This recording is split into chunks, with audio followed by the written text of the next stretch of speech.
feisty, difficult, moody, grumpy, aggressive, assertive. My understanding of unconscious gender bias is really an automated response that many times individuals are not even aware of. We're referring to what you were exposed to in your upbringing. And that is learned through experience, through culture, through traditional beliefs. It's almost ingrained. It's difficult to separate something that could be driven by a racial bias from a gender bias. So oftentimes the first thing that I experience tends to be one from a racial bias perspective, and then later I start to understand as potentially a gender bias experience. It's a self-fulfilling prophecy.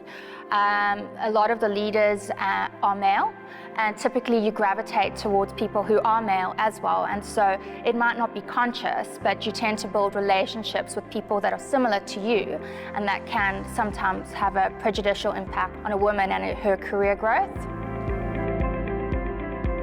I think one point that's still quite obvious, especially in the investment banking world, is that it is still male dominant when you have a look at numbers on the floor. So I started investment banking in London, working for a bank over there.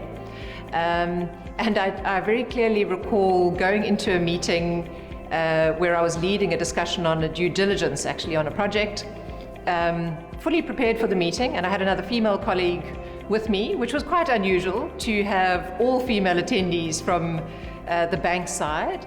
And as it happened, all of the other attendees in the meeting were males.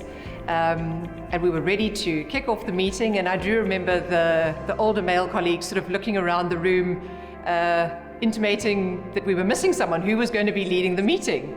So my experience of the workplace has been quite mixed. I've had interactions with people that are very supportive of me and the journey I've taken, and I've also had struggles with people that have been less supportive, and it's taken time for me to win them over by proving that I'm competent enough to be in the workplace. I think the challenges that we experience as women in corporate and industry, especially in investment banking, is firstly would be representation.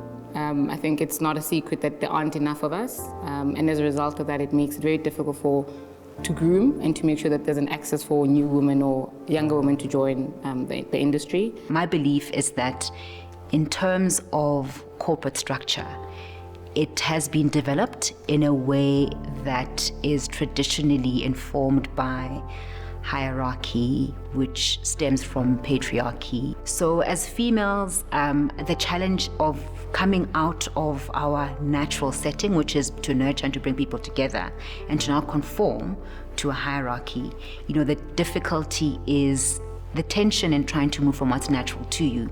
You're seen often as feisty, often as being anti-establishment, or often when you bring the softer side of you, which is more natural, as not being tough enough for the environment in order to survive. I would give a different perspective to this idea around the challenges, and the challenge for me, for women or anybody who is not necessarily in the mainstream, is how to balance this duality of consistently being yourself while at the same time showing up within a corporate culture.